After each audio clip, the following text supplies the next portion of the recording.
I'm honored today to be joined today by Pastor Mark Biltz, who is the founder of El Shaddai Ministries in Washington State. He is a well-known and popular commentator on the Feast of the Lord. He's also well-known for his discovery of the blood moon tetrads that shook the church community and changed our understanding of end-time prophecy. Mark has authored several best-selling books, including the one we'll be talking about today, Decoding the Antichrist and the End Times. Pastor, thank you for joining me today. Well, thank you so much. I appreciate you having me with you. Well, I have learned much from you, beginning with blood moons. That's another show we're going to be talking about. But this book, Decoding the Antichrist, which I just finished reading, I absolutely love it. And it's very theological. It does help, and we're going to talk about an amazing truth that you uncover in your book about decoding the Antichrist. This is we're living in a world where the Antichrist spirit is palpable. I mean, you don't have to use your imagination to just see what's happening against Christianity, against the Word of God, and against the person of Jesus Christ in our society. So talk about just why you wrote the book and kind of why that was on your mind. Sure, for several reasons. One of them is because the Bible says that many will be deceived, if it were possible, even the elect. And I believe we're living in the times of the Antichrist. And we know that refers to lawlessness. And when you look at all the lawlessness that's going around in society today, you can't help but know we're living in those very times. Yeah, absolutely. Now, you talked about what I was fascinated by in the beginning of your book. You talk about the Jewish understanding of the end times and even the Antichrist versus the Muslim understanding versus the Christian understanding. Now, that's fascinating because they're similar, but they're very different. We want to talk about that for just a minute? Sure. One of the things that's interesting in the Muslim theology, they believe in the Mahdi. And they believe that at the end times, everyone's going to become Muslim, and they're going to worship the Mahdi, and Jesus comes along and he dies, and then he's buried, but the Mahdi is going to be their main Messiah. They also have the Dajjal, an Antichrist, that they're going to be running from, and they have cities of refuge.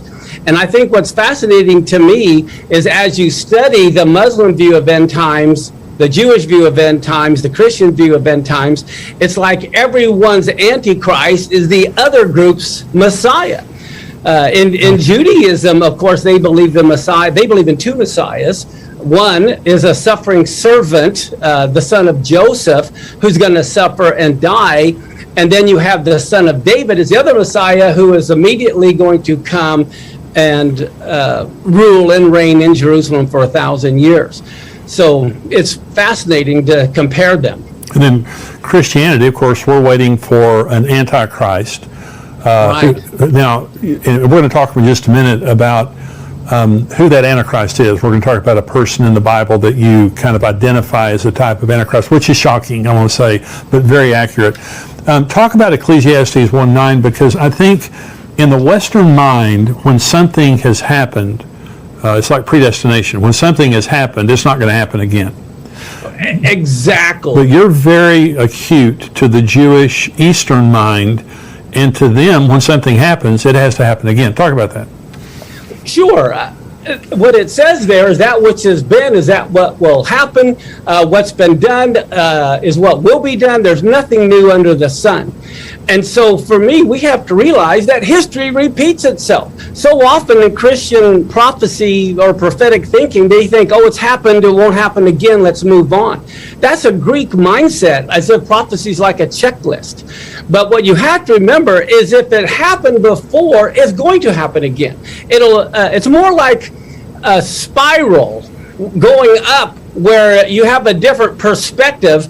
The events may change, the players may change, but it's the same thing happening over and over. Many people don't know, but Matthew 24, which is a famous end time chapter, as you very well know, actually is a story of Hanukkah happening again. That's absolutely amazing. So explain Hanukkah, and this, because we're in that season right now. Talk about Hanukkah and how all that happened. Sure, Hanukkah happened, first off, many people say Hanukkah is not in the Bible. It's all over in the Bible. Yeah. First off, Hanukkah just means dedication. And they dedicated Moses' tabernacle. They dedicated Solomon's temple. They were all Hanukkah. Well, in 167, 168 BC is when Antiochus Epiphanes with the Syrian Greeks set up the abomination of desolation in the temple. And this is, you'll notice in John chapter 10, Jesus/Yeshua, he kept the Feast of Hanukkah. Many people don't know, but it says it was the Feast of Dedication. It was winter. He was in Solomon's porch. Well, that's Hanukkah. Yeah. And so even Yeshua was there at the Feast of Dedication. And I believe that's when he was conceived. And also it was during Hanukkah that the flood rain stopped and the rainbow first appeared. Wow, that's amazing. So if it happened before, it's going to happen again. You talked about Haman and Purim. Yeah. And so talk about that for just a minute. Sure. There's a big difference between Haman and Purim versus Antiochus Epiphanes and Hanukkah. If you remember, this is all about the book of Esther, is Haman and the Feast of Purim. Well, if we don't understand Purim and Hanukkah, we won't really understand what prophetically is going to be happening again. Haman, the big thing for him was annihilation. Kill all the Jews, I don't care what. Well, Hitler was a type of Haman. Sure. His whole thing was wipe out the Jews. So there you see another repeat in history. Well, after Haman, we have the story of Hanukkah. Well, Hanukkah is all about assimilation versus annihilation. So for them, hey, look, you can keep your Jesus, you can keep your God, but you have to ultimately also worship this God that we are presenting.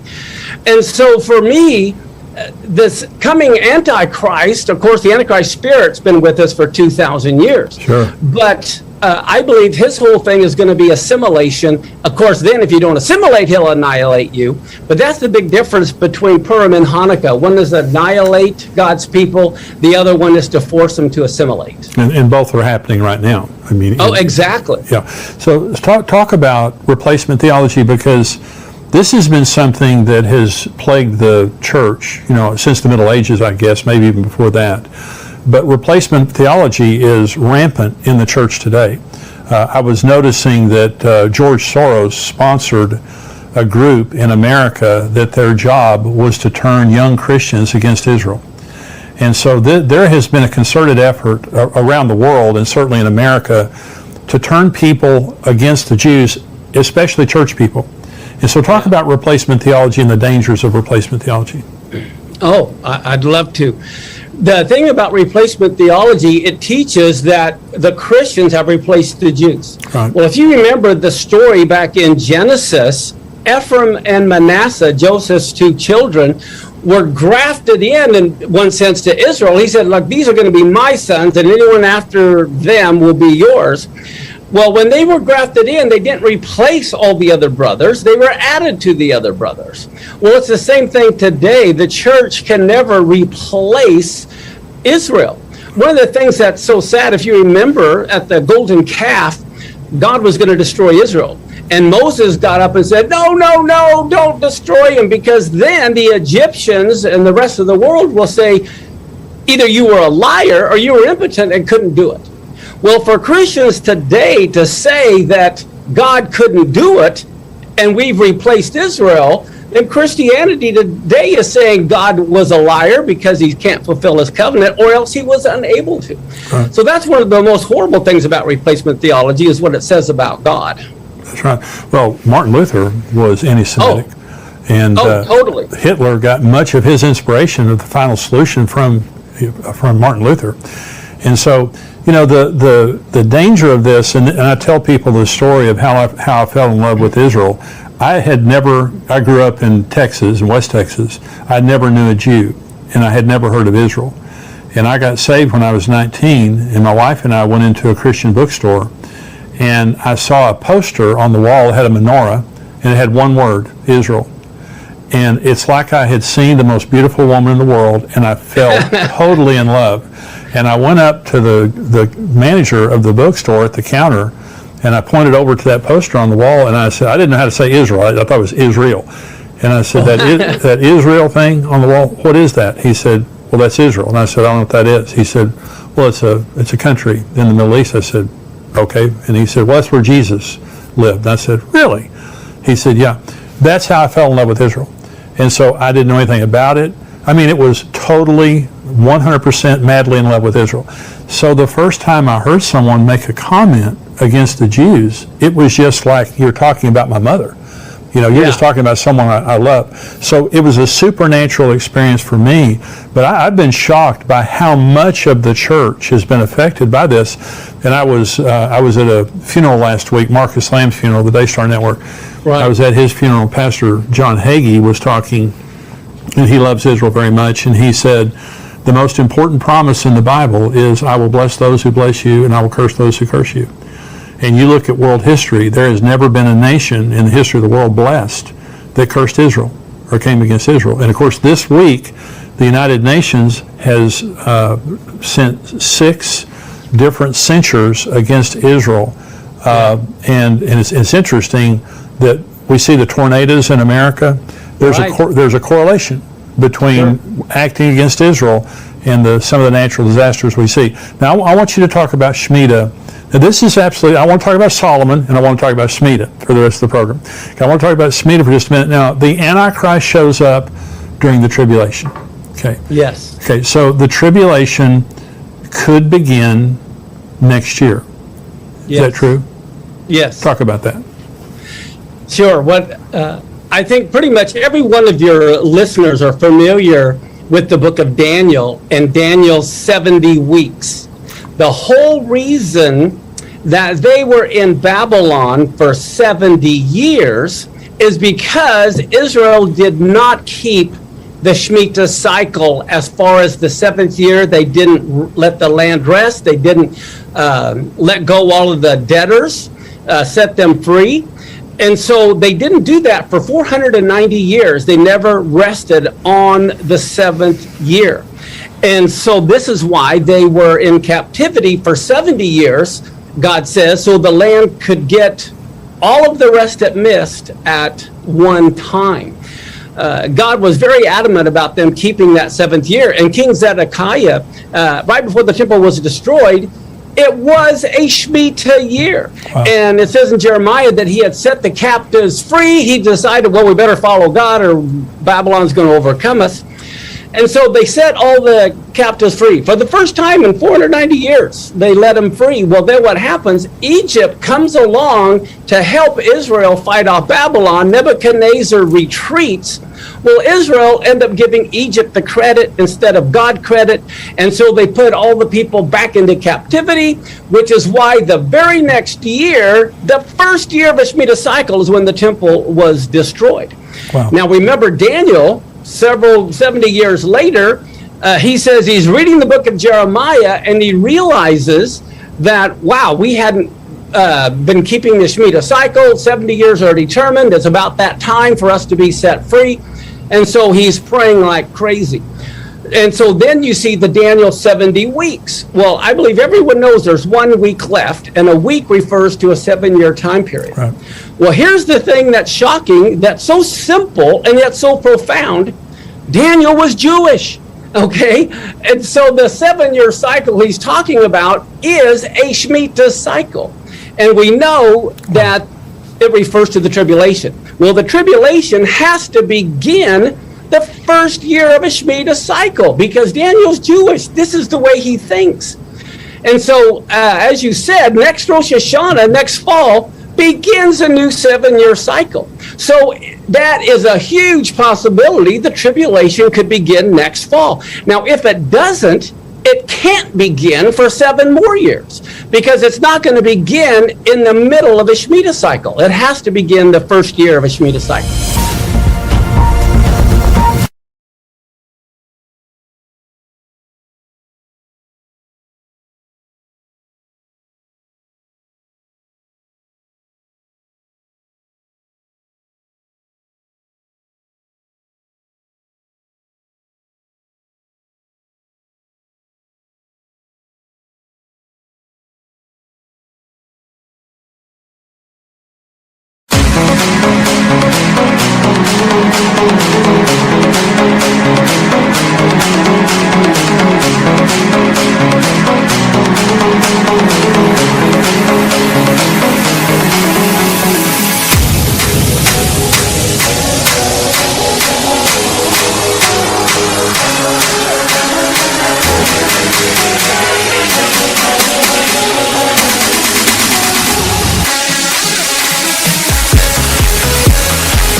Bên kia lại khiến đôi mắt của em thêm sầu.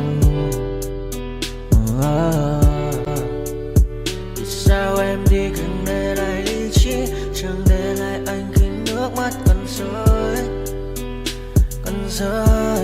Vì giờ em đã vội quên đi bao câu hứa mình còn cho nhau, quên đi bao nỗi đau mình dành. Vì giờ em đã vội quên đi những lời hứa ngày nào.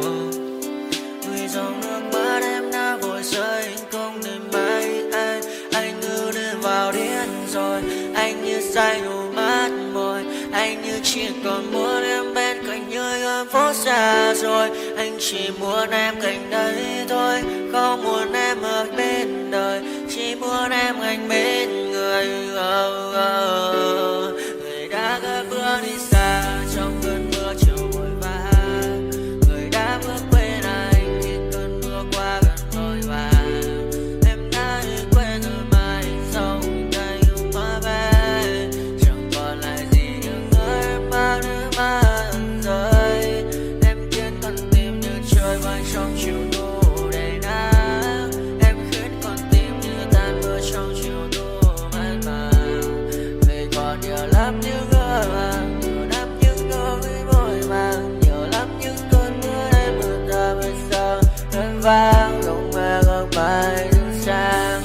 Đêm mai em còn đợi đôi hôm mai anh còn người ta xưa ta chúng còn giữ nhau, chẳng để giữ lấy em khi cơn mưa về đến. Và chẳng cần nhau khi anh với em cùng một đêm trôi, em ơi ta còn gì nữa đâu bằng cơn mưa ngày hôm qua, ta còn lại gì nữa đâu khi em. Cause I don't give a fuck what you say. Yeah, I'ma do shit my way. So you can go kick rocks, I'ma stack bricks up, build what I want to make.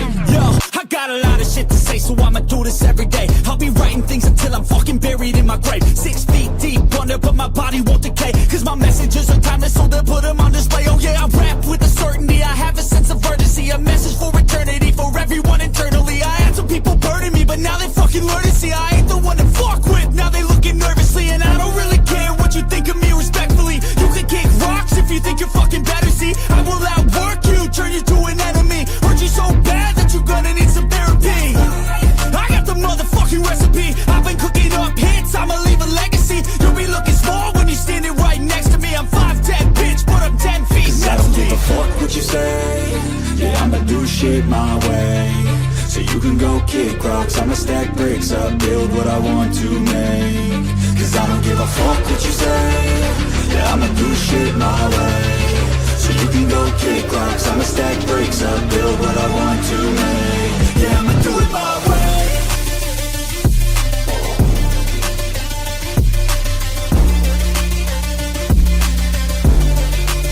Yeah, I'ma do it my way.